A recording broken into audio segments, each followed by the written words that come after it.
Not again. You guys watching me eat? Let me show you guys how I made this awesome pozole. All right, so I have a pork butt bone in. This guy weighs 10.5 pounds. And I also got some rib tips. And we're gonna make some red pozole. Now last year, I made red pozole. Every Christmas Eve, I make pozole. But last year, I just made it like traditional on the stove. This year, I said, you know what? I'm gonna do the same recipe, but I wanna smoke it. Let's go ahead. I'm gonna take off this whole fat cap or trim it down. See if I can just take it all off. You already know what I'm using, the Kuma knife. I recommend it, guys. I recommend this knife. I'll leave a link in the description so you can get your own.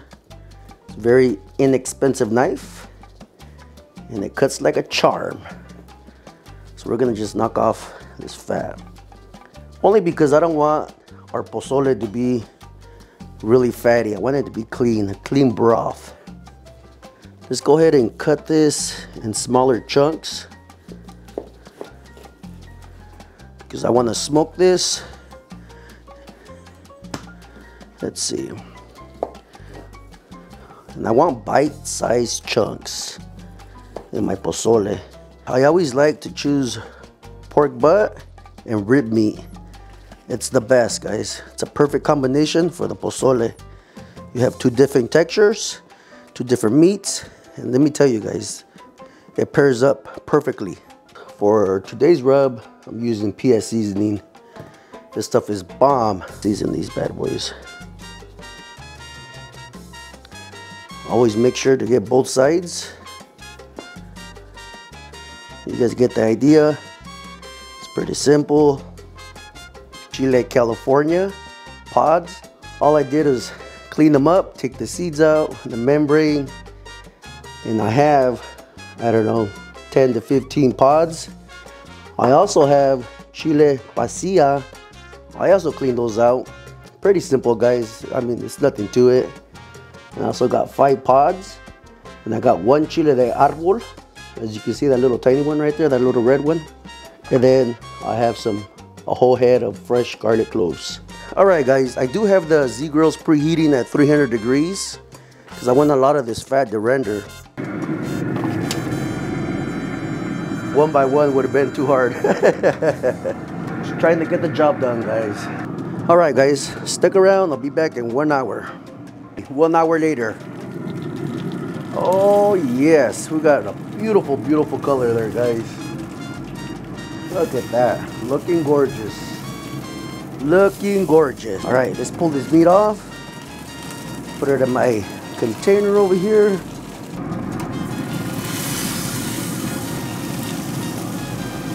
At this point, I'm gonna add some water. 3 bay leaves we're going to add as well. 4 garlic cloves. 3 tablespoons of chicken bouillon. It's gonna be money, guys. Give this a quick mix. So I'm gonna let this go for 2 hours and I'll bring you back. 2 hours has passed. Let's check this out. Oh, beautiful. Did take out the rib meat only because I'm gonna take the bones out. This is the time we're gonna rehydrate our chilies, our chili pods. I did add a half an onion. Totally forgot to add that. All right, guys, chili pods are rehydrated. Take maybe a cup of this broth to this container.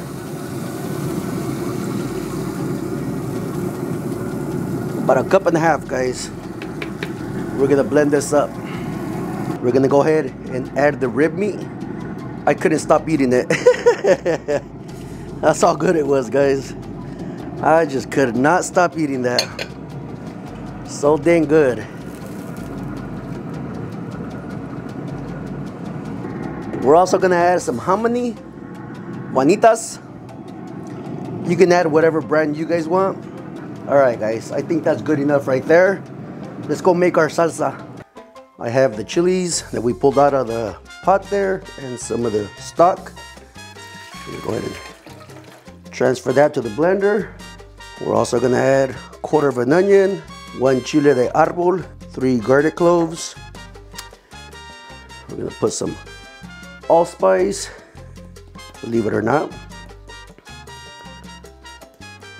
Some ground cumin to this. This is the flavor right here. It's about good 2 tablespoons. Some Mexican oregano. Another palmful right there. And then I also got some chicken bouillon. Not too much. Somewhere right there, because we did season the meat. Get an extra bottle of water. Fill this bad boy up. Let me go ahead and blend this up and I'll bring you right back. Gonna go ahead and strain our salsa. Just run it through the strainer. Do a little at a time. You don't have to strain it. I prefer mine strained. But this is it, guys. I'll meet you guys outside. All I did was add my salsa to this. From this container into the olla. This smells absolutely fantastic, guys. Absolutely fantastic. I cannot wait. We're gonna let this go for at least another hour because the meat's not tender yet. So next time you see this, we'll be inside serving ourselves. Stick around, guys. We're almost done. All right, guys. Here's the next day. This is the aftermath. Yesterday was Christmas Eve and I had no time to show you guys the final product, but I was able to save a bowl or two. So this is it, the smoked pozole.